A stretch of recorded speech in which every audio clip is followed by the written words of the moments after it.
नमस्ते, आदाब, सत श्री अकाल। बिहार दरोगा के एम सिविल सर्विसेज अदम्य आदित्य गुरुकुल में आप सभी का स्वागत है। मैं विकास कुमार पांडे आप लोगों को के समक्ष 50 क्वेश्चन की एक नई श्रृंखला के साथ आप सामने हैं, जिसमें पहला क्वेश्चन आपके स्क्रीन के ऊपर ये रहा। स्टॉर्मी हस मनी स्कैंडल निम्न में से किस प्रमुख व्यक्ति के नाम से जुड़ा हुआ है? Option A George Bush, B Donald Trump, C Jinping या डी पुतिन। आंसर आप लोगों के सामने डोनाल्ड ट्रंप जी होंगे। स्टॉर्मी डेनियल हस कौन थी? स्टॉर्मी डेनियल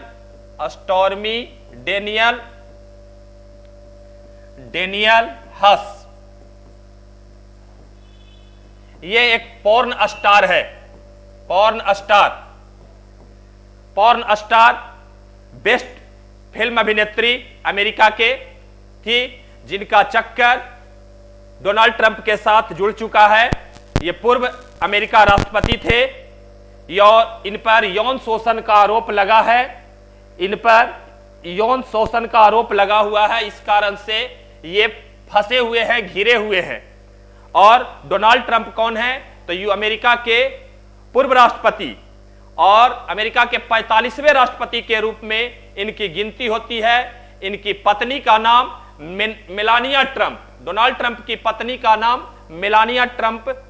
ये भी जान लीजिए कि यूएसए में चुनाव होने हैं। 2 ही बार यहां राष्ट्रपति बना जाता है। ये दूसरी बार हाथ आजमाने के लिए हाजिर होना चाहते थे, जिसे फिर से लड़ने के आधार पर चाहते थे, लेकिन इन पर गुप्त ढंग से आरोप लग चुका है कि $1,30,000 रखने के लिए स्टॉर्मी डेनियल हस को दिए हैं। इसी कारण से ये बदनाम हो चुके और चुनाव को रोकने हेतु लोगों ने इनको बदनाम किया। जांच का विषय है, बनना है। और भी जान लीजिए अभी अमेरिका का राष्ट्रपति कौन है? तो जो बाइडेन अमेरिका के राष्ट्रपति अभी हैं, जो कि 46वें राष्ट्रपति। अगर डोनाल्ड ट्रंप के बारे में पूछा जाता तो 45वें राष्ट्रपति थे अमेरिका के। अभी जो बाइडेन 46वें राष्ट्रपति। फिर पूछ देगा कि दुनिया का सबसे ताकतवर राष्ट्रपति कहां का होता है? तो अमेरिका का। फिर पूछ दिया कि अमेरिका की पहली महिला कौन है? अभी वर्तमान में अमेरिका की पहली महिला कौन है? तो उनकी पत्नी, जो बाइडेन की पत्नी जिल बाइडेन।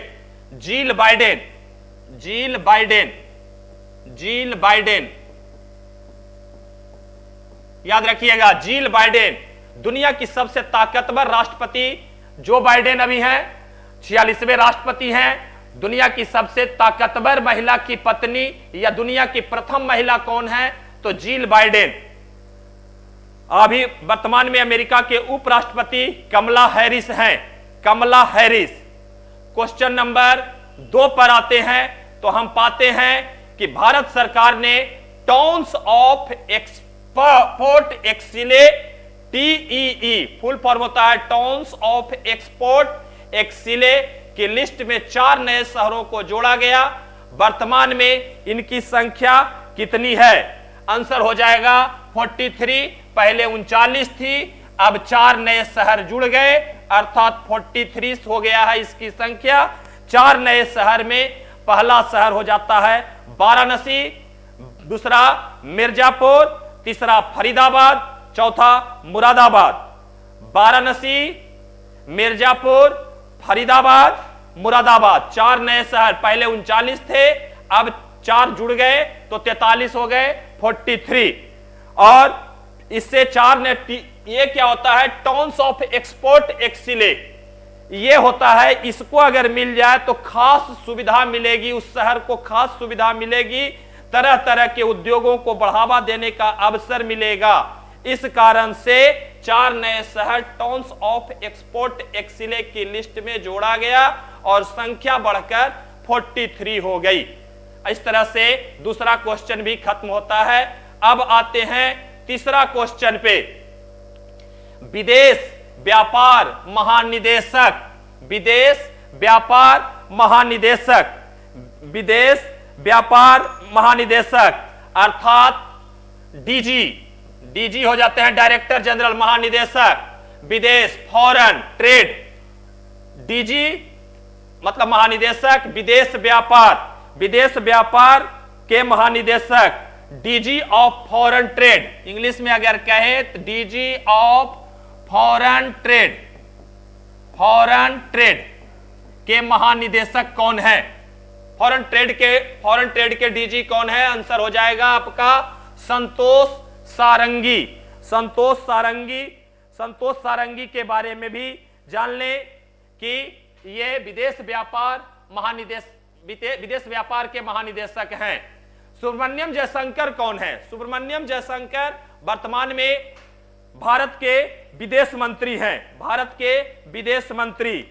इससे पहले प्रोफेसर मनोज पंत, मनोज पंत कौन थे? तो विदेश व्यापार महानिदेशक संतोष सारंगी से पहले प्रोफेसर मनोज पंत ही महानिदेशक थे विदेश व्यापार के। और संतोष नारायणन कौन है? तो ये बहुत बड़े म्यूजिशियन हैं। आगे बढ़ते हैं तो हम पाते हैं चौथे क्वेश्चन में कि जम्मू कश्मीर में दूसरा सबसे लंबा राष्ट्रपति शासन चल रहा है। तो आप बताइए कि जम्मू कश्मीर को किस वर्ष केंद्र शासित प्रदेश बनाया गया? जम्मू कश्मीर को किस वर्ष केंद्र शासित प्रदेश बनाया गया? आपके सामने ऑप्शन है 2014, 2017, 2019, इनमें से कोई नहीं। आंसर हो जाएगा 2019। 2019 इसलिए होगा कि 5 अगस्त 2019 तक जम्मू कश्मीर भारत का एक राज्य था। 5 अगस्त 2019 तक जम्मू कश्मीर भारत का एक राज्य था और 31 अक्टूबर 2019 को इस जम्मू कश्मीर दो भाग में टूट करके जम्मू कश्मीर और लद्दाख नामक 2 यूटी बना दिया गया। 2 यूटी बना दिया गया, केंद्र शासित प्रदेश बना दिया गया 31 अक्टूबर 2019 को। 31 अक्टूबर 2019 को जम्मू कश्मीर और लद्दाख को 2 यूटी बना दिया गया। अभी उस समय जब बना दिया गया था तो जम्मू कश्मीर के वर्तमान में उपराज्यपाल मनोज सिन्हा और लद्दाख के बीडी मिश्रा हैं। और वर्तमान में अगर पूछे कि केंद्र शासित प्रदेश बनाया गया तो केंद्र शासित प्रदेश की वर्तमान संख्या 8 है। अगर वही राज्य की संख्या पूछ दे तो 28। VVI 8 केंद्र शासित प्रदेश और राज्य की संख्या 28।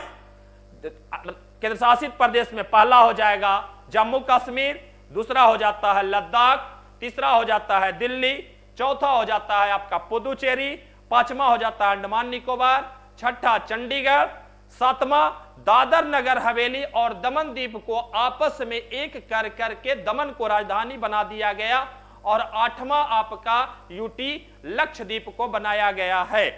और 31 अक्टूबर 2019 को ही यूटी बनाया गया है जम्मू कश्मीर को। पहला इसका लेफ्टिनेंट गवर्नर गिरीश चंद्र मुर्मू थे। आगे बढ़ते हैं तो पाते हैं कि प्रोसिक्यूटर ब्रैग निम्न में से किस कारणों से हाल ही में चर्चा में रहा?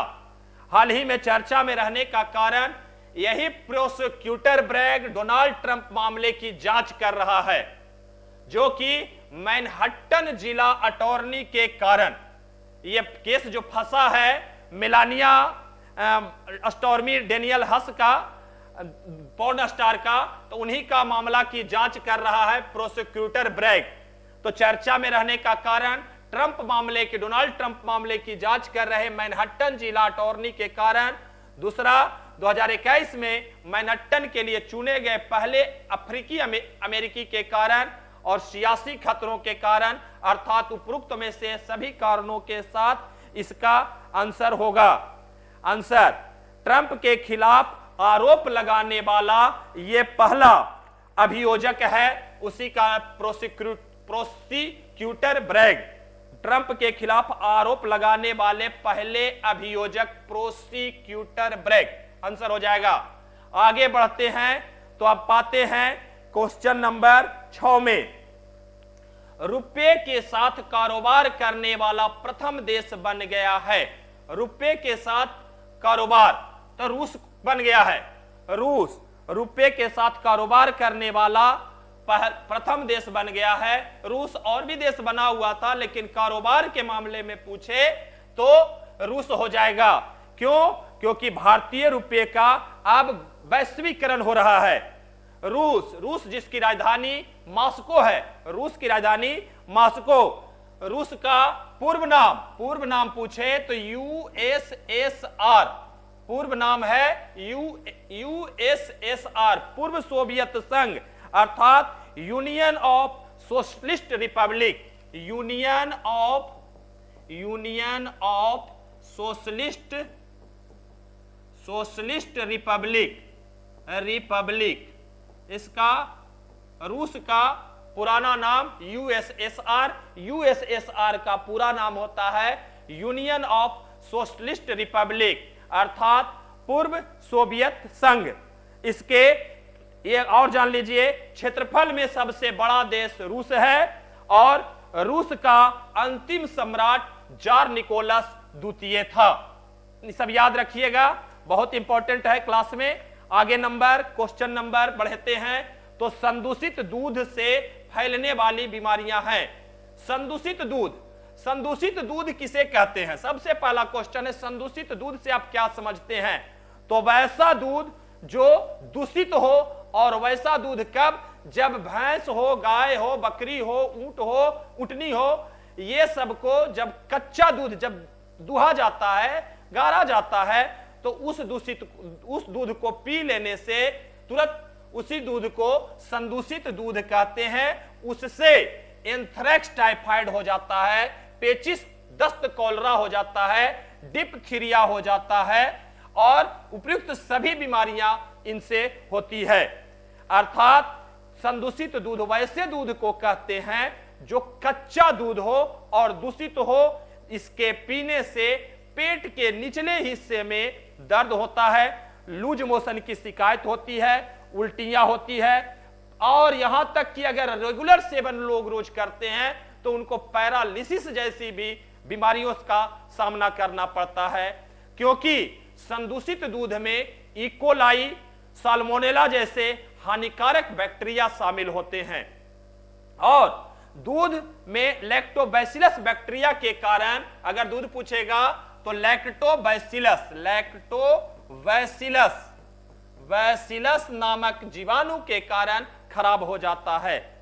लैक्टोबैसिलस नामक बैक्टीरिया के कारण दूध खराब होता है। संदूषित दूध वैसे दूध को कहते हैं जो कच्चा होता है, और इससे एंथ्रेक्स, टाइफाइड, पेचिस, दस्त, कॉलरा, डिप्थीरिया नामक बीमारी हो जाती है। ये भी क्वेश्चन में पूछा है कि एंथ्रेक्स टाइफाइड होता है, टाइफाइड से हमारा आंत प्रभावित हो जाता है, इंटेस्टाइन आंत प्रभावित हो जाता है, और पेचिस, दस्त, कॉलरा से भी आंत प्रभावित हो जाता है। वहीं डिप्थीरिया से आपका श्वास नली प्रभावित होता है। ये सब कच्चा दूध, संदूषित दूध से फैलने वाली बीमारियां हैं।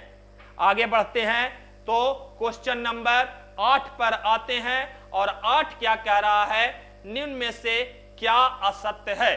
अर्थात पहला क्वेश्चन है, central agricultural research institute Port Blair, central potato research institute Shimla, central tuber crops research institute Ambika Nagar, और सेंट्रल रोबैको नहीं हो जाएगा, इस जगह टोबैको होगा, tobacco research institute Rajahmundry Andhra Pradesh. इसका सही असत्य कौन है?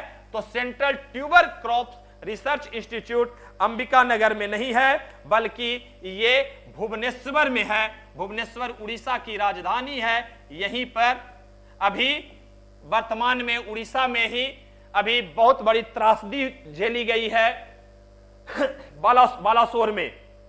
और सेंट्रल एग्रीकल्चर रिसर्च इंस्टीट्यूट अगर कहें कि पोर्ट ब्लेयर, तो ये दिल्ली में भी है, टोटल 11 जगहों में है। सेंट्रल एग्रीकल्चर केंद्रीय कृषि अनुसंधान संस्थान टोटल 11 जगह पर है, 11 जगह पर है।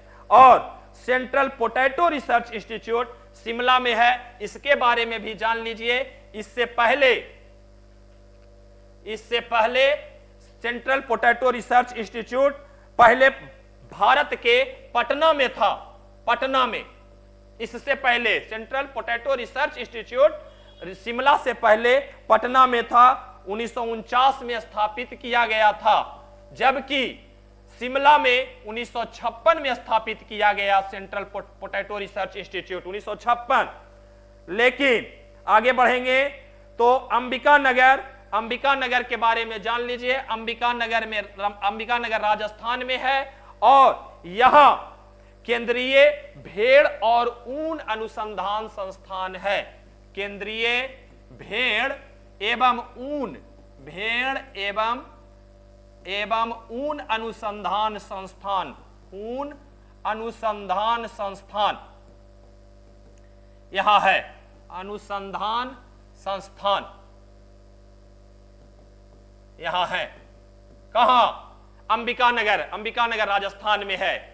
अर्थात आपका question central agriculture research institute Port Blair में, नई दिल्ली में भी है, टोटल 11 जगहों पर है। सेंट्रल पोटैटो रिसर्च इंस्टीट्यूट वर्तमान में शिमला में है, पहले पटना में था 1949 में, और अब 1956 से शिमला में हो गया है। Central tuber crops research institute Bhubaneswar में है, जो कि उड़ीसा की राजधानी है। Central tobacco research institute Rajahmundry Andhra Pradesh में है। और अंबिका नगर में केंद्रीय भेड़ एवं ऊन अनुसंधान संस्थान है। आगे बढ़ें तो पाते हैं क्वेश्चन नंबर 9।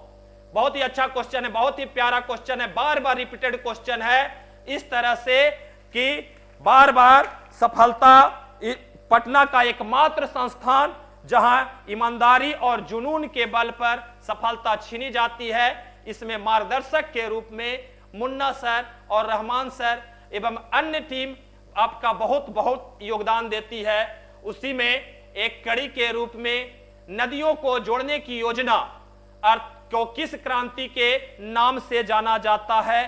तो नदी जोड़ो योजना अर्थात अमृत क्रांति कहलाती है।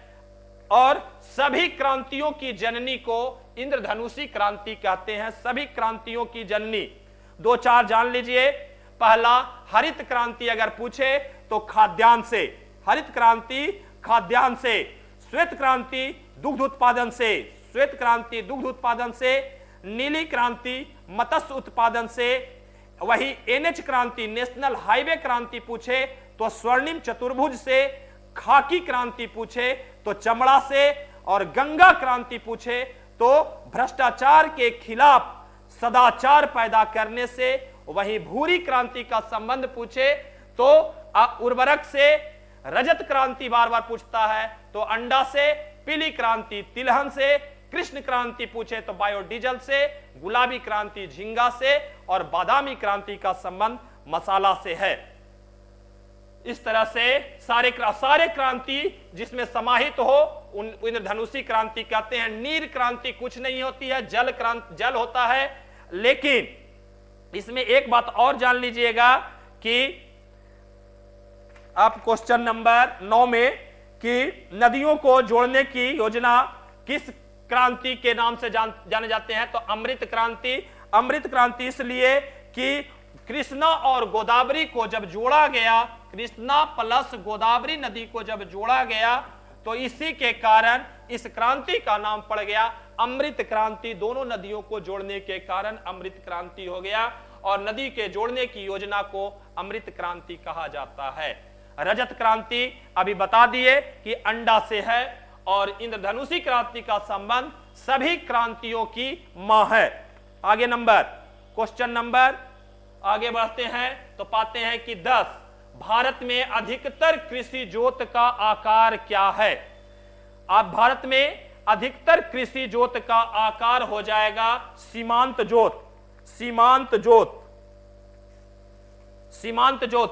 जोत इसलिए कहेंगे, सीमांत जोत को अंग्रेजी में कहते हैं मार्जिनल लैंड।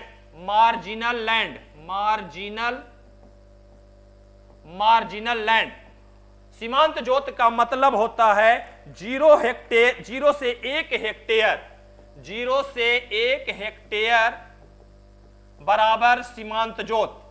सीमांत जोत बहुत बार बार क्वेश्चन पूछा जाता है, ये सीमांत जोत क्या है?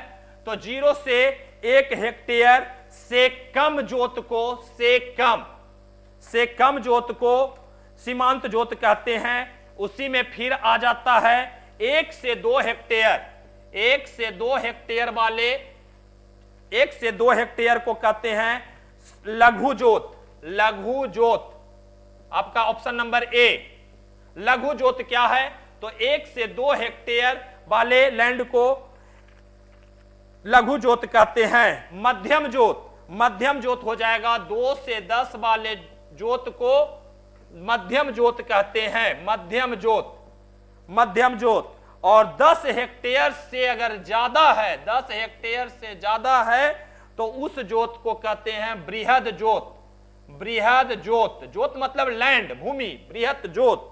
Large land, large land, large land अर्थात कहने का मतलब यह हुआ हमारा कि कृषि योग्य भूमि 1 से 2 हेक्टेयर जिसके पास हो उसको लघु किसान कहेंगे। लघु 1 से 2 हेक्टेयर जिसके पास भूमि हो उसको लघु जोत या लघु किसान कहेंगे।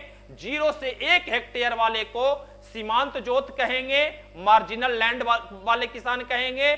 2 से 10 वाले होंगे तो मध्यम जोत कहेंगे, और 10 हेक्टेयर से ज्यादा होगा जिनके पास, उनको कहेंगे लार्ज लैंड, बृहद जोत कहते हैं। इसी में आ जाता है कि पूरी तरह से जैविक कृषि करने वाला पहला राज्य, आंसर आप लोग कमेंट में जरूर बताइएगा, पूरी तरह से जैविक कृषि करने वाला पहला राज्य कौन सा था? अगला क्वेश्चन, आगे बढ़ जाते हैं। तो घटते क्रम में वायुमंडल में गैसों की मात्रा का सही क्रम बताएं। तो वायुमंडल, पृथ्वी के चारों ओर के आवरण को वायुमंडल कहते हैं। वायु प्लस मंडल, वायुमंडल, वायुमंडल में आपका हो जाता है नाइट्रोजन, नाइट्रोजन के बाद हो जाता है ऑक्सीजन O2, नाइट्रोजन, ऑक्सीजन, फिर हो जाता है आर्गन, आर्गन, फिर हो जाता है कार्बन डाइऑक्साइड, फिर हो जाता है आपका नियॉन, नियॉन, फिर हो जाता है हीलियम, फिर हो जाता है क्रिप्टॉन, जेनॉन, क्रिप्टॉन, जेनॉन, फिर हो जाता है हाइड्रोजन।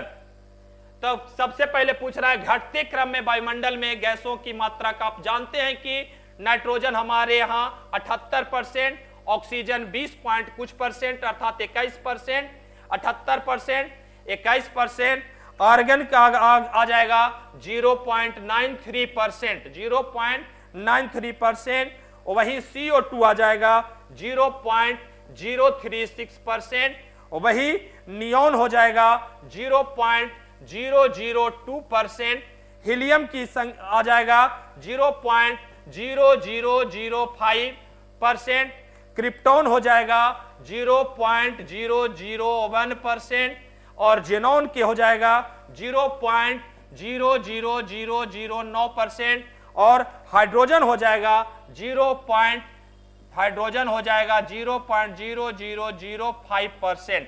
आप आंसर इससे मिला लीजिएगा कि कौन सा सही है।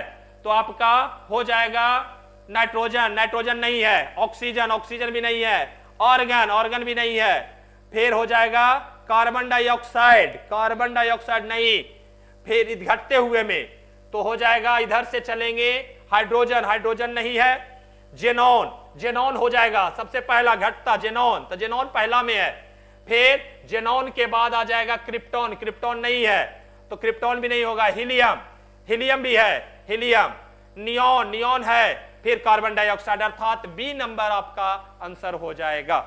आगे नंबर, आगे नंबर, निम्न में से कौन सी प्रक्रिया जल चक्र में शामिल नहीं होती है?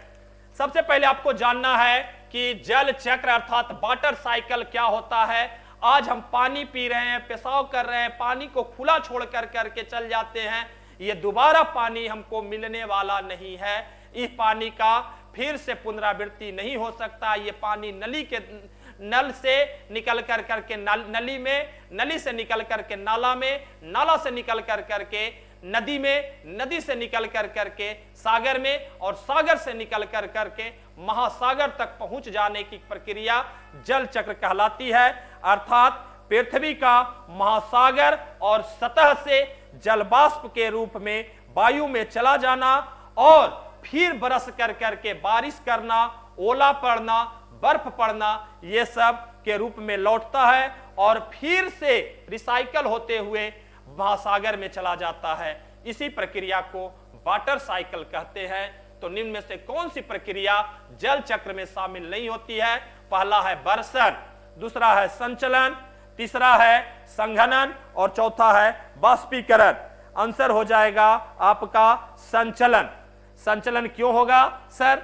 संचलन इसलिए होगा कि वर्षण बर्फ पड़ना, बर्फबारी होना, ओला पड़ना, बर्फ पड़ना, बर्फबारी, तो पृथ्वी पर जल का वापस तो हो ही जाता है।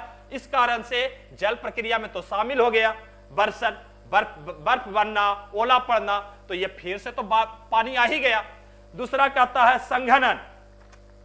तो जब जल वायुमंडल में ऊपर उठता है और कम ताप के कारण वो वहां ठंडा हो जाता है, जिससे बादल बनता है, उसी को संघनन कहते हैं। पूछता है बादल कैसे बनते हैं, किस प्रक्रिया के कारण बनते हैं? तो संघनन के कारण। और आपका हो जाता है जल बाष्पीकरण। सुराही में पानी ठंडा रहता है, क्यों? तो बाष्पीकरण की क्रिया के कारण। कपड़ा धूप में पसार देते हैं, तुरंत सूख जाता है, क्यों? तो बाष्पीकरण की क्रिया के कारण। अर्थात बाष्पीकरण क्या है? तो जल वाष्प का जल में रूपांतरण हो जाना बाष्पीकरण कहलाता है। तो आंसर हो जाएगा जल चक्र में शामिल कौन सा नहीं है? तो संचलन नहीं है, क्योंकि बाष्पीकरण हो ही गया, संघनन हो ही गया, वर्षण हो ही गया, तो सब है। तो कौन सी क्रिया नहीं है? तो आपका आंसर हो जाएगा संचलन। अगला क्वेश्चन पर बढ़ते हैं तो पाते हैं कि जेट विमान के आदर्श उड़ान के लिए कौन सी परत सहायक है? आंसर हो जाएगा स्ट्रेटोस्फियर, अर्थात हिंदी में कहते हैं समताप मंडल। समताप मंडल, स्ट्रेटोस्फियर। जेट विमान समताप मंडल में उड़ते हैं। जेट विमान के बारे में, समताप मंडल के भी निचले भाग में उड़ते हैं। कभी कभी क्वेश्चन फंसा देगा कि जेट विमान समताप मंडल में उड़ते हैं, निचले मंडल में, मध्य मंडल में, ऊपरी मंडल में, इनमें से कोई नहीं। तो समताप मंडल के निचले भाग में उड़ते हैं, क्योंकि समताप मंडल बहुत ही ड्राई, शुष्क होता है। हवा में थोड़ा पानी वाष्प होता है और इस वजह से इस परत में थोड़े बादल होते हैं और थोड़े बादल के कारण ही जेट विमान उड़ते हैं। इसलिए आंसर हो जाएगा आपका स्ट्रेटोस्फियर। अगला क्वेश्चन पर पाते हैं कि उत्तर अटलांटिक संधि संगठन अर्थात नाटो, इंग्लिश में कहते हैं North Atlantic Treaty Organization. North Atlantic Treaty Organization का 31वां सदस्य बनने वाला देश निम्न में से कौन है? Bulgaria 1, Finland 2, Netherland 3, Albania 4। आपको आंसर बताना है कि नाटो का 31वां सदस्य बनने वाला निम्न में से कौन सा है? आंसर हो जाएगा फिनलैंड। फिनलैंड क्यों? क्योंकि नाटो, सबसे पहले ये जान लीजिए, NATO NATO, NATO North Atlantic Treaty Organization, लिख देते हैं North Atlantic Treaty Organization. North Atlantic Treaty Organization उत्तर अटलांटिक संधि संगठन का 31वां सदस्य बनने वाला देश फिनलैंड है। इसकी स्थापना, फुल फॉर्म हो गया, पहला नॉर्थ अटलांटिक ट्रीटी ऑर्गेनाइजेशन, दूसरा हो जाएगा इसकी स्थापना, तो 4 अप्रैल 1949 को इसकी स्थापना की गई। 4 अप्रैल 1949 को इसकी स्थापना की गई। इसका हेडक्वार्टर अगर पूछे तो ब्रुसेल्स में है, बेल्जियम की राजधानी ब्रुसेल्स में है इसकी राजधानी, इसका हेडक्वार्टर। फिर इसमें टोटल सदस्य अभी बता दिए कि टोटल सदस्य अभी कितने हैं, तो 31वां सदस्य कौन है, तो फिनलैंड। और ये क्या करता है कि जाकर के जितने भी देश इसमें शामिल हैं, अर्थात 31 देश आपस में सुरक्षा का सहायता करते हैं, जिससे कि बाहरी आक्रमण अगर कोई करे तो उससे बचा जाए। और ये एक सैन्य गठबंधन है। और इसके महासचिव वर्तमान में जेंस स्टोल्टेनबर्ग हैं। जेंस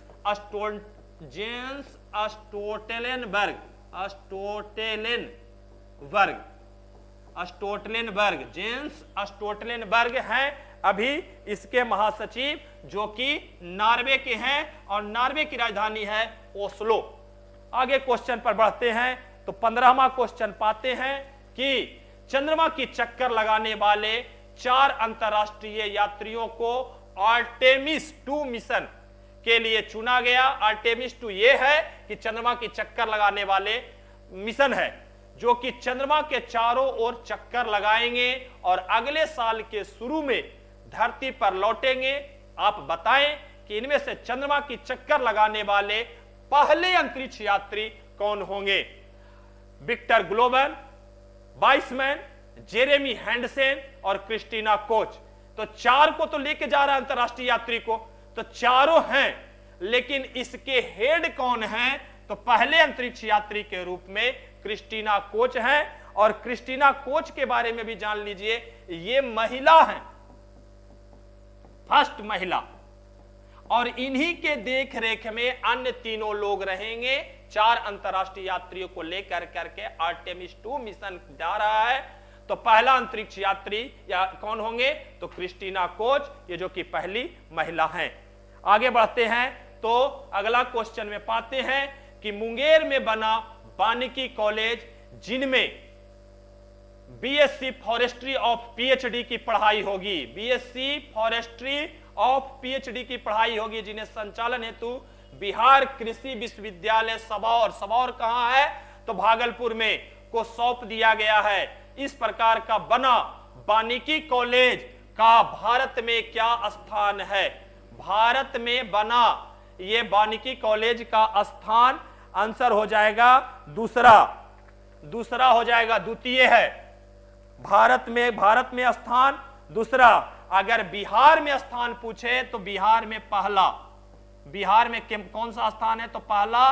और भारत में कौन सा स्थान है? तो दूसरा।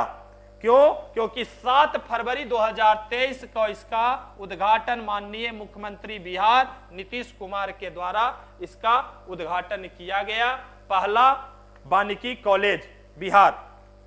अगला क्वेश्चन में आते हैं तो पाते हैं कि निम्न में से कौन सा कथन असत्य है, अर्थात गलत को छांटना है। गुप्त साम्राज्य के पतन का मुख्य कारण हूनों के आक्रमण को माना जाता है। सही है। हून में आते हैं मिहिर सेन। हूनों के आक्रमण की जानकारी अनुग्रुप के भीतरी स्तंभ लेख से प्राप्त होती है, यह भी सही है। गुप्त साम्राज्य की स्थापना चंद्रगुप्त प्रथम ने की थी? नहीं, गुप्त साम्राज्य की स्थापना श्रीगुप्त ने की थी। गुप्त वंश की स्थापना श्रीगुप्त के बाद आ जाएगा घटोत्कच गुप्त और उसके बाद आ जाएगा चंद्रगुप्त प्रथम, इसलिए आपका आंसर हो जाएगा सी। और डी कह रहा है विक्रमादित्य की उपाधि चंद्रगुप्त द्वितीय ने धारण की थी, यह भी सही है। टोटल विक्रमादित्य की उपाधि धारण करने वाले इतिहास में 18 लोग हैं। आगे क्वेश्चन बढ़ जाएंगे तो पाएंगे कि 1856 के भारत सरकार अधिनियम द्वारा भारत का पहला वायसराय निम्न में से किसे बनाया गया? तो आंसर हो जाएगा आपका आंसर हो जाएगा विस्काउंट कैनिंग, लॉर्ड कैनिंग जिसको कहते हैं। विस्काउंट कैनिंग के समय भारत का पहला वायसराय इसी को बनाया गया 1856 के भारत सरकार अधिनियम के द्वारा। क्यों? क्योंकि इसका कार्यकाल देखेंगे तो विस्काउंट कैनिंग का कार्यकाल 1856 से लेकर 62 का इसका कार्यकाल रहता है। वहीं वारेन हेस्टिंग्स बंगाल का प्रथम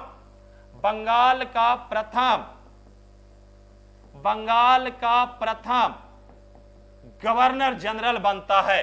वारेन हेस्टिंग्स बंगाल का प्रथम गवर्नर जनरल बनता है, जो कि 1774 से लेकर 85 तक इसका कार्यकाल रहता है, 1774 से लेकर 85। और लॉर्ड विलियम बेंटिक के बारे में जानेंगे तो 1828 से लेकर 35, 2-3 चीज इसमें याद रखिएगा। सती प्रथा का अंत 1828 से 35 में राजा राम मोहन राय के सहयोग से लॉर्ड विलियम बेंटिक ने किया था। और लॉर्ड डलहौजी का कार्यकाल जानेंगे तो 1848 से लेकर 56। रेल डाक तार इन्हीं का योगदान है। रेल डाक तार याद रखिएगा। लॉर्ड डलहौजी 1848 से 56 रेल डाक तार की स्थापना का नींव रखा। आगे क्वेश्चन पर बढ़ेंगे तो 19 नंबर, भारत में राजा के पद को हमेशा के लिए स्थगित कर भारत को एक पूर्णतः स्वतंत्र गणराज्य बनाया गया। कब गणराज्य बनाया गया? तो 1950 में बनाया गया। और 1949 कहेगा तो संविधान सभा द्वारा 26 नवंबर 1949 को पारित हुआ। 26 नवंबर 1949 को संविधान सभा को पारित किया गया और वही पूर्णतः स्वतंत्र गणराज्य बनाया गया। पूर्णतः स्वतंत्र गणराज्य का मतलब होता है कि अब भारत में जो सर्वे सर्वा होंगे वह वंशानुगत नहीं होंगे, बल्कि वो चुन करके चुने जाएंगे और वो राज करेंगे। आगे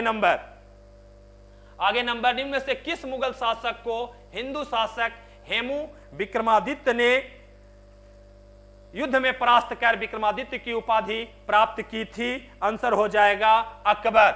अकबर और हेमू के बीच, अकबर और हिंदू शासक हेमू विक्रमादित्य के नाम से प्रसिद्ध हुआ था। तो अकबर और हेमू के बीच जो पानीपत की सेकंड लड़ाई, 2-3 चीज इसमें याद रखिएगा। पानीपत की सेकंड लड़ाई, सेकंड वार, पानीपत की सेकंड वार 5 नवंबर 1556। 5 नवंबर 1556 में पानीपत की दूसरी लड़ाई हुई। किसके किसके बीच? अकबर और हेमू के बीच। अकबर वर्सेस हेमू के बीच पानीपत की दूसरी लड़ाई हुई 5 नवंबर 1556 को। और इसी पानीपत कहां है? पानीपत पूछेगा कहां है तो हरियाणा में है। पानीपत हरियाणा में। आगे क्वेश्चन बढ़ जाते हैं तो पाते हैं कि क्वेश्चन नंबर, महमूद गजनबी के भारत आक्रमण करने के निम्न कारणों में से कौन सा विवादपूर्ण है? विवादपूर्ण है कि इस्लाम का प्रचार। ये इस्लाम का प्रचार का विवाद है, क्योंकि महमूद गजनबी भारत में आता है। इसका मुख्य उद्देश्य रहता है भारत की संपत्ति को लूटना और अपनी सत्ता को कायम करना। और ये प्रथम बार जब भारत आता है तो 1000 ईस्वी में अटैक करता है। 1000 ईस्वी में अटैक करता है। फिर 1001 ईस्वी में जो अटैक करता है शाही राजा जयपाल के विरुद्ध, शाही राजा जयपाल के विरुद्ध अटैक करता है। शाही राजा जयपाल के विरुद्ध,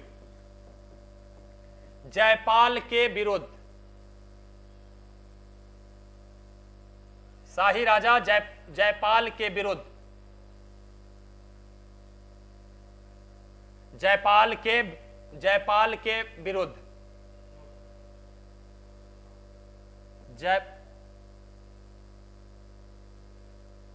जयपाल के विरुद्ध। कब? आंसर हो जाएगा 1001 ईस्वी में। फिर पूछेगा कि महमूद गजनबी का प्रमुख अटैक कौन सा है? तो सोमनाथ का अटैक है, जो कि 1025 ईस्वी में यह सोमनाथ पर अटैक करता है। और अंतिम अटैक 1025 ईस्वी में सोमनाथ पर अटैक करता है। सोमनाथ गुजरात का एक भव्य मंदिर रहता है। इससे इसको अकूत संपत्ति मिलती है और अकूत संपत्ति मिलता है। और अंतिम अटैक पूछेगा तो 1027 ईस्वी में, 1000 से लेकर के 1027 ईस्वी में ये टोटल 17 बार अटैक करता है भारत पर। 17 बार अटैक करता है भारत पर। और इसकी मृत्यु पूछे तो 1030 ईस्वी में इसकी मृत्यु हो जाती है। 1030 ईस्वी में इसकी मृत्यु हो जाती है। और ये आता है इस्लाम का प्रचार करने के लिए नहीं, बल्कि भारत की संपत्ति को लूटने के लिए, हिंदुस्तानी राज्य को नष्ट करने के लिए और अपने आप को गौरवमयी बनाने के लिए, गौरव प्राप्त करने के लिए। आगे क्वेश्चन पर आते हैं तो बढ़ जाते हैं कि निम्न में से किस अंग्रेज अधिकारी को 1857 ईस्वी का विद्रोह का प्रथम शहीद मंगल पांडे को गोली मारी थी? आंसर हो जाएगा Sergeant Major Hudson. Sergeant Major Hudson ने। दो तीन चीज इसमें भी याद रखेंगे कि 1857 का विद्रोह पुरानी बंदूक ब्राउस बेन के जगह पर इनफील्ड राइफल का प्रयोग किया जाना और उसमें सुअर और गाय का चमड़ा डाला हुआ रहता था, उसको मुंह से खींचना पड़ता था। इसे मंगल पांडे ने खींचने से इनकार कर दिया और 29 मार्च 1857 को मंगल पांडे ने इसे खींचने से इनकार कर दिया। इसके बदले में 8 अप्रैल को इसकी फांसी हो गई। 8 अप्रैल फांसी हो गई। फिर मंगल पांडे कौन थे? तो 34वीं इन्फेंट्री बंगाल का एक जवान था, 34वीं इन्फेंट्री का। और उस समय 1857 का जब विद्रोह हो रहा था, उस समय गवर्नर लॉर्ड कैनिंग थे और प्रधानमंत्री ब्रिटेन का पामस्टन था। और इसका नारा था कमल और रोटी, कमल और चपाती। आगे बढ़ते हैं तो 23 नंबर क्वेश्चन में आते हैं तो पाते हैं कि न्यूनतम साक्षरता के आधार पर राज्यों एवं यूटी केंद्र शासित प्रदेश का स्थान का सही क्रम। न्यूनतम साक्षरता अर्थात हमारा बिहार न्यूनतम साक्षरता के मामले में सबसे आगे है। न्यूनतम साक्षरता बिहार की साक्षरता 61.8% के में सबसे निचले पायदान पर है। उसके बाद अरुणाचल प्रदेश है। अरुणाचल प्रदेश की साक्षरता 65.4% है। और वही तीसरे स्थान पर आ जाता है न्यूनतम में राजस्थान, जिसकी साक्षरता 66.1% है। और उसके नीचे आ जाएगा हम बिहार से अलग 15 नवंबर 2000 को जो अलग राज्य बना झारखंड, उसकी साक्षरता है 66.4%। अर्थात 4 राज्य हो जाएंगे न्यूनतम साक्षरता के स्थान पर। पहला बिहार 61.8, अरुणाचल प्रदेश, पहला बिहार, दूसरा अरुणाचल प्रदेश, तीसरा राजस्थान, चौथा झारखंड। अगला क्वेश्चन में आते हैं तो पाते हैं कि 24 नंबर क्वेश्चन हमारा क्या है कि 29 सितंबर 2010 को उत्तर महाराष्ट्र के नंदुरबार जिले के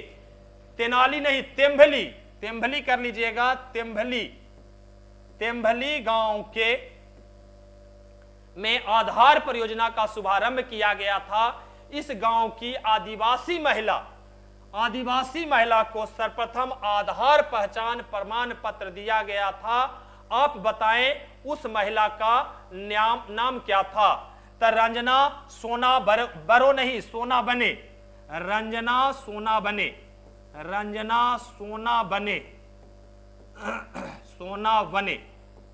रंजना सोना बने को सबसे पहले आधार कार्ड का दर्जा दिया गया। यही पहली महिला जिन्हें आधार नंबर मिला था, वैसी महिला है रंजना सोना बरे। कहां की थी? तो तेम्भली गांव की। तेम्भली कहां है? तो नंदुरबार जिले में है। नंदुरबार कहां है? तो महाराष्ट्र में है। और नाम क्या है? तो रंजना सोना बने।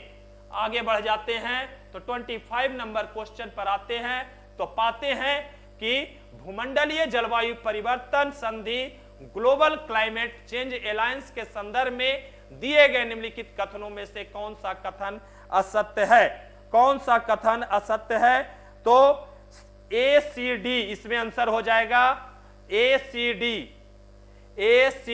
ए कह रहा है कि इसका गठन 2007 को यूरोपीय संघ के द्वारा किया।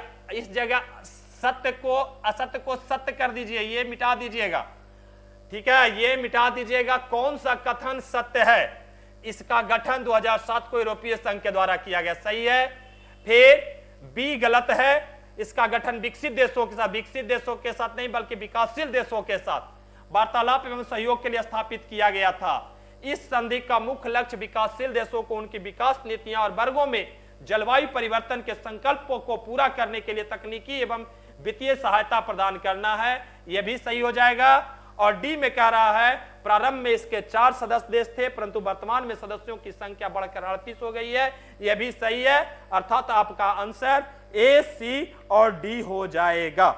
अगला नंबर, क्वेश्चन नंबर 26 कह रहा है अस्मोग।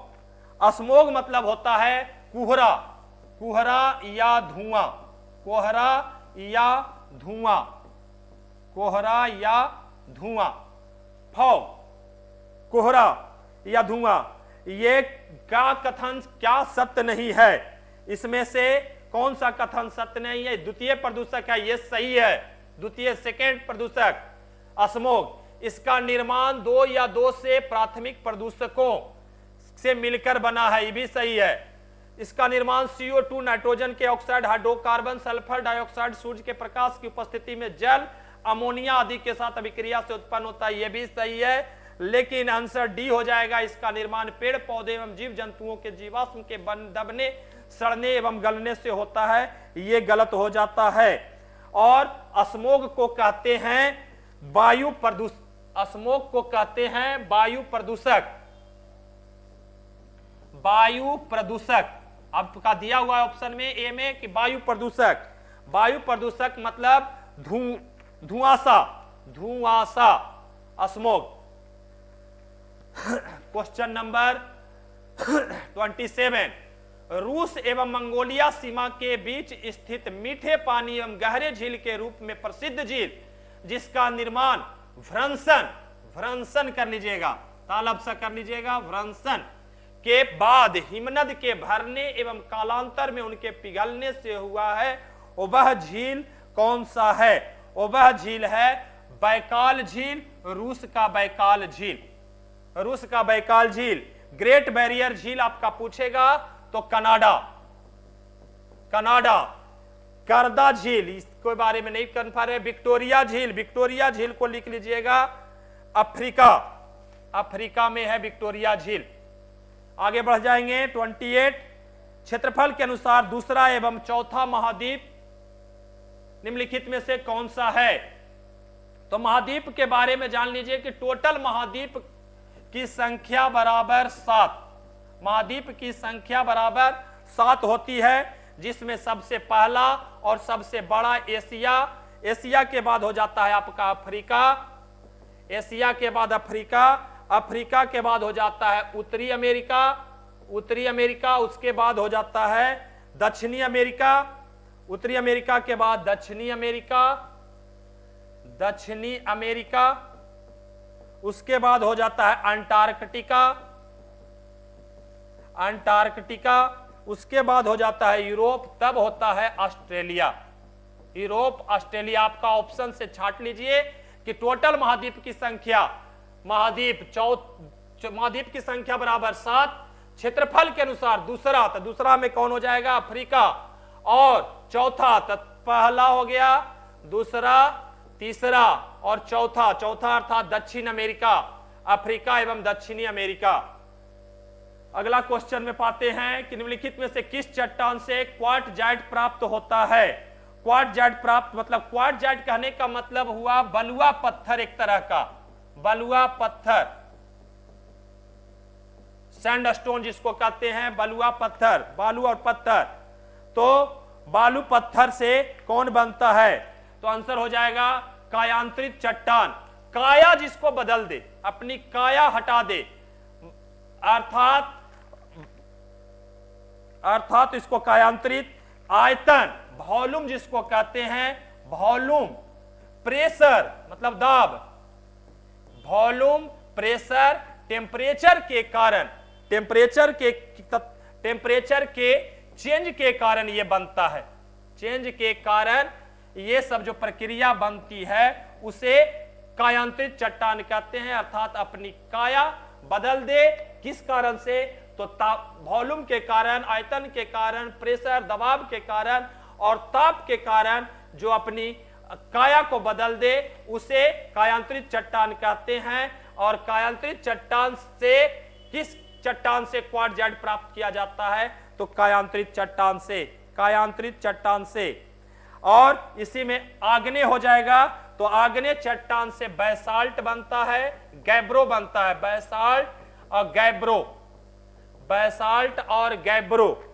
अवसादी चट्टान से आपका अवसादी चट्टान या परतदार चट्टान जानवरों के अवसाद से बनता है। पेड़ पौधे ढेर दिनों तक गलकर जमीन के अंदर ढेर दिन, बहुत सालों वर्षों तक जब नीचे दब कर करके जो चट्टान बनाया जाता है उसे ही अवसादी चट्टान कहते हैं। आगे नंबर, भारतीय बजट के प्रणेता। भारतीय बजट के प्रणेता बहुत ही अच्छा क्वेश्चन है कि भारतीय बजट के प्रणेता किसे कहा जाता है? आंसर हो जाएगा जेम्स विल्सन को। बजट के प्रणेता जेम्स विल्सन को कहा जाता है, क्योंकि इनके द्वारा ही सबसे पहले 1896 में पहला बजट पेश किया गया। फर्स्ट बजट पेश किया गया, फर्स्ट बजट पेश किया गया इनके द्वारा। अगर पूछेगा तो ये क्या 1896 में, तो बजट के प्रणेता हो गए, हेड हो गए। दूसरा पूछेगा स्वतंत्र भारत में पहला केंद्रीय बजट, स्वतंत्र भारत में पहला केंद्रीय बजट, स्वतंत्र भारत में पहला केंद्रीय बजट, पहला केंद्रीय बजट पेश किया, केंद्रीय बजट पेश किया तो हो जाएंगे आर.के.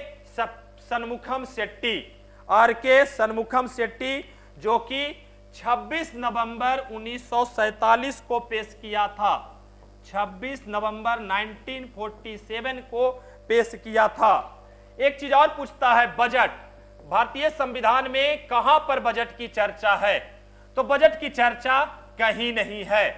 बजट का अर्थ होता है वार्षिक वित्तीय विवरण, वार्षिक वित्तीय विवरण, वित्तीय विवरण जिसकी चर्चा हमारे संविधान के आर्टिकल नंबर 112 में की गई है। आर्टिकल नंबर 112 में की गई है बजट की चर्चा।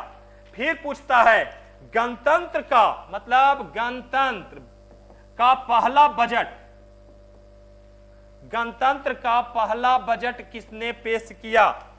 पहला बजट, तो आंसर हो जाएगा John Mathai, option number C, John Mathai. John Mathai ने स्वतंत्र भारत का पहला बजट पेश किया 28 फरवरी 1950 को, 28 फरवरी 1950 को। और आप लोग अभी जान रहे हैं कि पांचवा केंद्रीय बजट अभी 2023-24 को 1 फरवरी 2023 को हमारे यहां वित्त मंत्री निर्मला सीतारमण जी के द्वारा पेश किया गया। अगला क्वेश्चन बढ़ जाते हैं। न्यायमूर्ति कृष्णन ने विनोद चंद्रन को बिहार के राज्यपाल राजेंद्र विश्वनाथ आर्लेकर, अभी वर्तमान राज्यपाल हैं, ने मुख्य न्यायाधीश के रूप में शपथ दिलाई। आप बताएं कि बिहार के में किस क्रम में न्यायाधीश के रूप में अपना पद ग्रहण किया?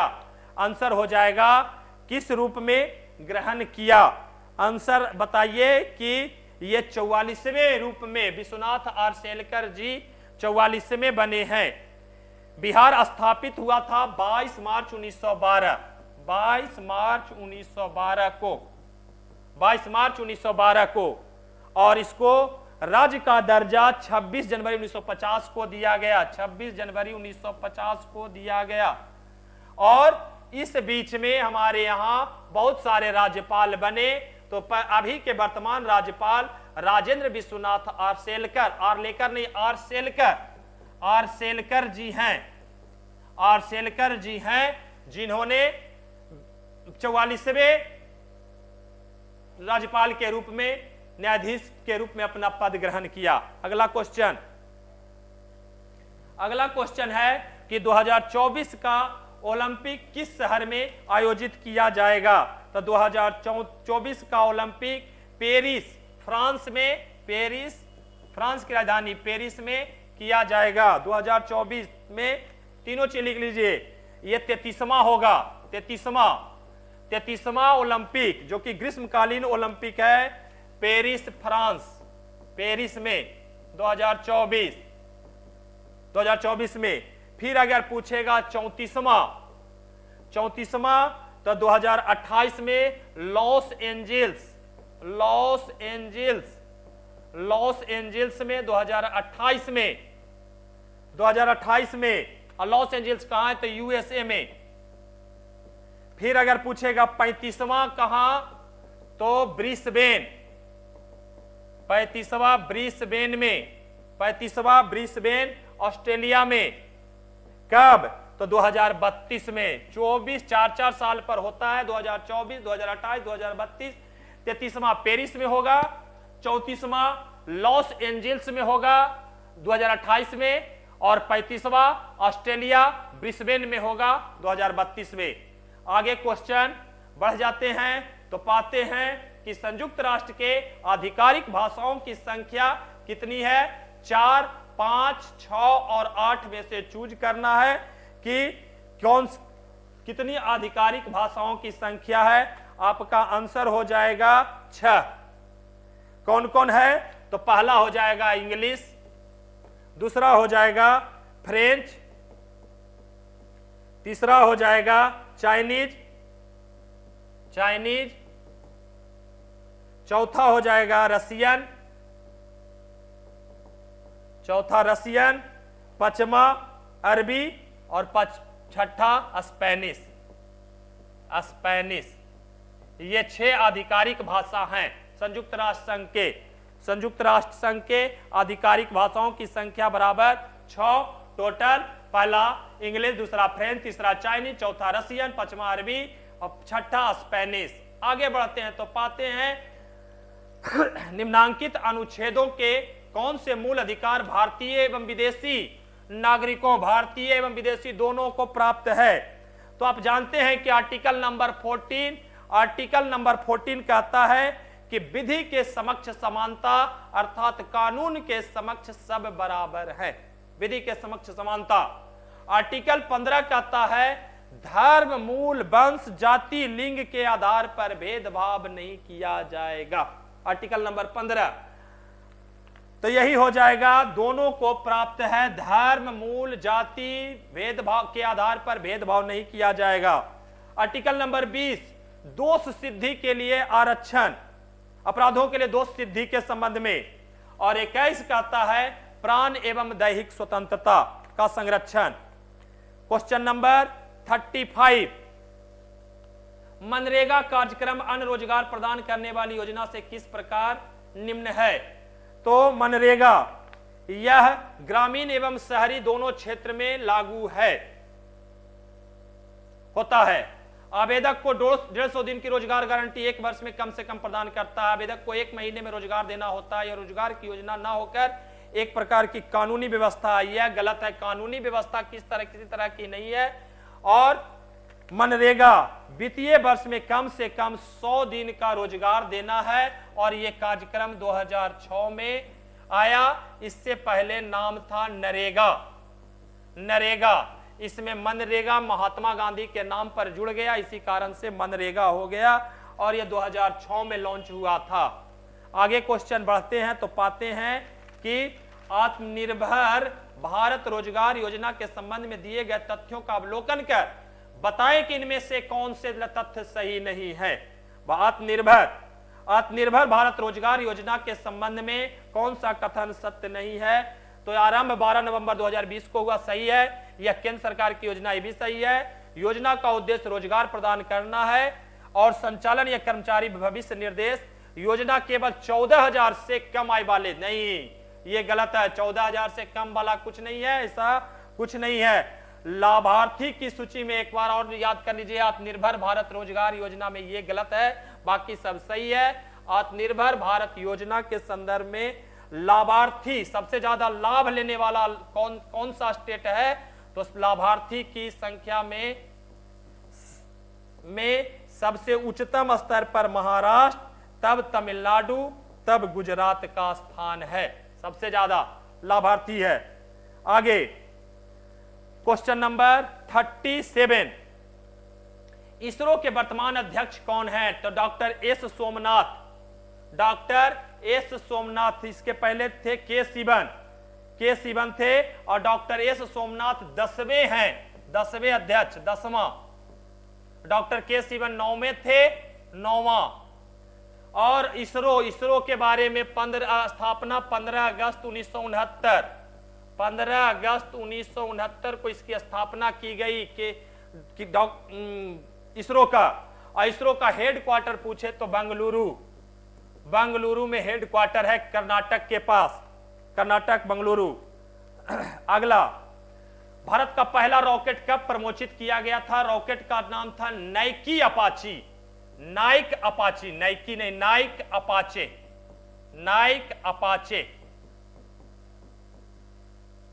अपाचे, भारत का पहला रॉकेट कब प्रमोचित किया गया?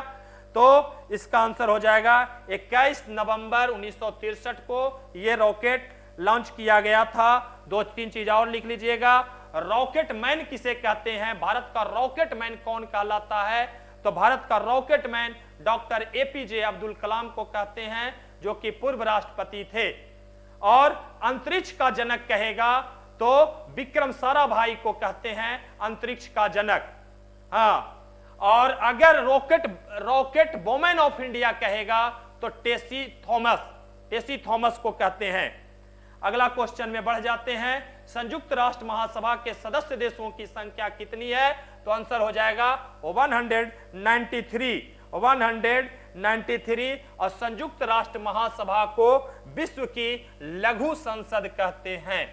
विश्व की लघु संसद किसे कहते हैं? तो संयुक्त राष्ट्र महासभा को विश्व की लघु संसद कहते हैं। संयुक्त राष्ट्र संघ के 6 अंग होते हैं, 6 अंग में से एक महासभा है। महासभा को विश्व की लघु संसद कहते हैं। और इसमें टोटल सदस्य देश की संख्या बराबर 193 है। 193वां देश दक्षिणी सूडान है, दक्षिणी सूडान है। आगे बढ़ जाते हैं तो पाते हैं कि क्षेत्रफल की दृष्टि से 4 बड़े देशों की सूची क्रमशः इस प्रकार है।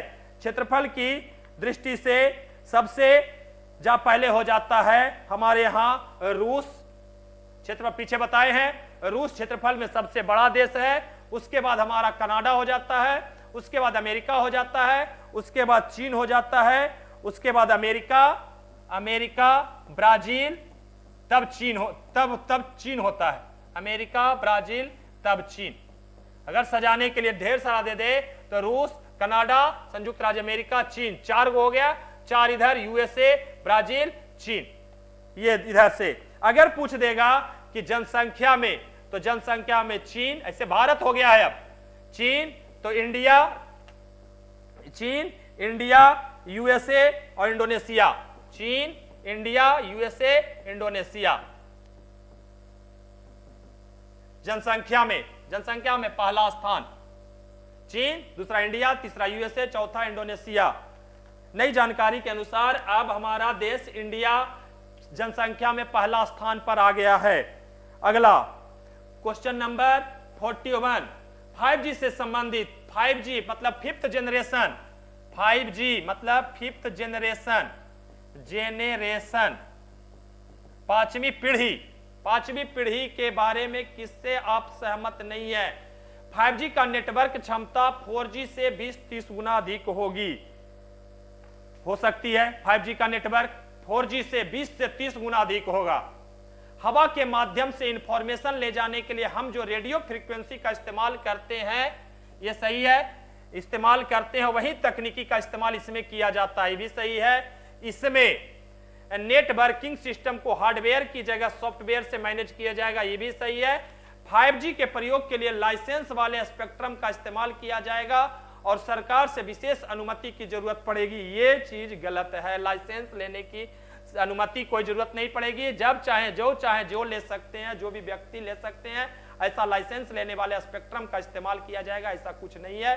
5G मतलब 5th जनरेशन होता है। आगे क्वेश्चन बढ़ जाएंगे तो पाएंगे कि 42 जयप्रकाश नारायण, जिन्हें जेपी कहा जाता है, जयप्रकाश नारायण, जयप्रकाश नारायण, जिन्होंने उपयुक्त कथनों में से कौन सा सत्य नहीं है?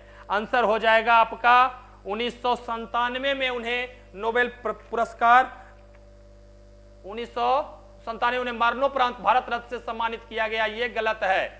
पहला, इन्होंने अपना राजनीतिक जीवन सविनय अवज्ञा आंदोलन, सविनय अवज्ञा सिविल डिसोबीडिएंट मूवमेंट से शुरू किया था, यह सही है। 1997 में उन्हें मरणोपरांत भारत रत्न से सम्मानित किया गया, ये नहीं 1998 में इन्हें मरणोपरांत सम्मानित किया गया था। मरणोपरांत 1998 में समाज सेवा के लिए उन्हें 1965 में मैग्सेसे पुरस्कार दिया गया, सही है। सर्वप्रथम संपूर्ण क्रांति का नारा दिया था तथा इन्हें लोकनायक, संपूर्ण क्रांति का नारा जयप्रकाश नारायण, ये भी सही है। और लोकनायक के नाम से भी इन्हें जाना जाता है, यह भी सही है। लेकिन 2-3 चीज याद कर लीजिए। पहला, संपूर्ण क्रांति का नारा जयप्रकाश नारायण, लोकनायक इन्हें कहा जाता है जयप्रकाश नारायण। सर्वोदय, सर्वोदय सबसे पहले, सबका उदय जयप्रकाश नारायण का कथन है। पटना हवाई अड्डे का नाम, पटना के हवाई अड्डे का नाम जयप्रकाश नारायण हवाई अड्डे के नाम, जयप्रकाश नारायण के नाम पर रखा गया है, जयप्रकाश नारायण हवाई अड्डा पटना। फिर इनकी पत्नी का नाम प्रभावती था। जयप्रकाश नारायण की पत्नी का नाम पूछा जाता है कि क्या था, तो प्रभावती था। फिर 11 अक्टूबर को लोकतंत्र बचाओ दिवस किनकी याद में मनाया जाता है? लोकतंत्र बचाओ दिवस, लोकतंत्र बचाओ दिवस, लोकतंत्र बचाओ दिवस बनाया जाता है जयप्रकाश नारायण की याद में 11 अक्टूबर को। आगे बढ़ जाएंगे तो उत्तरवर्ती गुप्त सम्राट आदित्य सेन का अभिलेख कहां से प्राप्त हुआ है?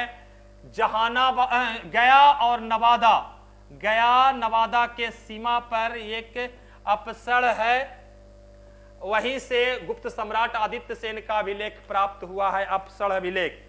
आगे नंबर तो 44 नंबर क्वेश्चन में बढ़ते हैं तो पाते हैं कि विधानसभा का सदस्य बनने के लिए न्यूनतम आयु कितनी होनी चाहिए? आंसर हो जाएगा विधानसभा रहे 25 वर्ष, या इसी को लोकसभा भी रहे तो 25 वर्ष, राज्यसभा रहे या विधान परिषद रहे तो 30 वर्ष, 21 वर्ष रहेगा तो शादी की उम्र, शादी लड़की की शादी की उम्र, 18 वर्ष रहे तो वोट देने का उम्र, वोट देने का उम्र। आगे बढ़ जाए तो 45 नंबर क्वेश्चन, राज्यपाल की नियुक्ति राष्ट्रपति द्वारा होगी या संविधान के, यह संविधान के किस अनुच्छेद में वर्णित है? यह संविधान के किस अनुच्छेद में वर्णित है? आंसर हो जाएगा 155, क्योंकि 153 में एक राज्यपाल की पद है, राज्यपाल का पद 153। फिर हो जाएगा अगला क्वेश्चन, निम्न में से कौन सी नदी सोमेश्वर की पहाड़ियों से पश्चिमी भाग से निकलकर बिहार के उत्तरी पश्चिमी जिले के चंपारण में प्रवेश करती है? तो इसके बारे में बताना चाहेंगे कि पहला है आपका गंडक नदी, गंडक, गंडक नदी, गंडक नदी कहां से निकलती है? तो नेपाल के मध्य हिमालय से, नेपाल, नेपाल कहां? मध्य हिमालय से, मध्य हिमालय, नेपाल के मध्य हिमालय से। और इसका संगम या मुहाना हो जाता है, गंडक नदी का मुहाना हो जाता है पहलेजा घाट, पहलेजा घाट। पहलेजा घाट कहां है? तो हाजीपुर के पास है, पहलेजा घाट हाजीपुर के पास इसका मुहाना है। फिर है आपका गंडक, गंडक के बाद है बूढ़ी गंडक। तो बूढ़ी गंडक का सोमेश्वर की पहाड़ी से, सोमेश्वर की पहाड़ी से निकलकर मुंगेर, मुंगेर में गंगा में मिल जाती है, मुंगेर के पास गंगा में मिल जाती है। तो इसका आंसर हो जाएगा आपका, इसका आंसर हो जाएगा बूढ़ी गंडक ही, बूढ़ी गंडक हो जाएगा। इसी में है घाघरा। घाघरा नेपाल से निकलती है, नेपाल, और इसका रेबिलगंज छपरा के पास, रेबिलगंज छपरा, रेबिलगंज छपरा के पास ये भी गंगा में मिल जाती है, घाघरा गंगा में मिल जाती है। अब बच गया कमला। तो कमला नेपाल के महाभारत श्रेणी से निकलती है, महाभारत श्रेणी से निकलकर, महाभारत श्रेणी से निकलती है, और इसका कमला मिल जाती है आपका बागमती में, बागमती नदी में मिल जाती है। कहां? बदला घाट, बदला घाट के पास बागमती में मिल जाती है। इस तरह से आपका पूरा क्वेश्चन होगा। 47 है, बिहार प्रदेश की जलवायु को क्या कहा जाता है? अर्थात मानसूनी कहा जाता है, इसको संशोधित महाद्वीपीय जलवायु कहा जाता है, संशोधित महाद्वीपीय जलवायु कहा जाता है। क्वेश्चन नंबर 48, बिहार राज्य पर्यटन विकास निगम की टैग लाइन क्या है? तो बिहार राज्य पर्यटन विकास निगम की टैग है ब्लिसफुल बिहार। ब्लिसफुल बिहार मतलब आनंदमयी बिहार, प्रफुल्लित बिहार, आनंदमयी या प्रफुल्लित बिहार। इसके बारे में भी जान लें। बिहार राज्य पर्यटन निगम की विकास निगम की स्थापना 1960 में होती है, और ब्लिसफुल बिहार टैग लाइन है। इस टैग लाइन को कब अपनाया गया? तो टैग लाइन को अपनाया गया 2005 में शुरू, 2005 में शुरू हुआ, 2005 में शुरू। अगला क्वेश्चन 49 नंबर कि अंग्रेजों ने पटना में अपना व्यापारिक केंद्र, पटना में अपना व्यापारिक केंद्र कब स्थापित किया था? तो 1651 में। इसके बारे में भी जान लीजिए। अंग्रेजों अगर अंग्रेजों ने पूछेगा तो 1651, अंग्रेजों ने तो 1651 में पटना में। तो तीन चीज याद रखिए, 1651 में पटना में। अगर पूछ दे डच ने, तो डच ने 1632 में पटना में ही, 1632 में पटना में। अगर डेन लोगों ने कब स्थापित किया? तो 1774 में, 1774 में, ये भी पटना में। किस लिए? अब पूछेगा कि अंग्रेजों ने अपना व्यापारिक केंद्र किस लिए? तो व्यापारिक केंद्र को स्थापित करने का था कि सूती वस्त्र, सोरा, नील और अनाज के लिए ये व्यापारिक केंद्र स्थापित किए थे अंग्रेजों ने। अगला क्वेश्चन बढ़ जाएंगे, जो कि आज का हमारा लास्ट क्वेश्चन होगा और अंतिम क्वेश्चन होगा। इस तरह के सेट को हर समय बनाते रहिए, देखते रहिए।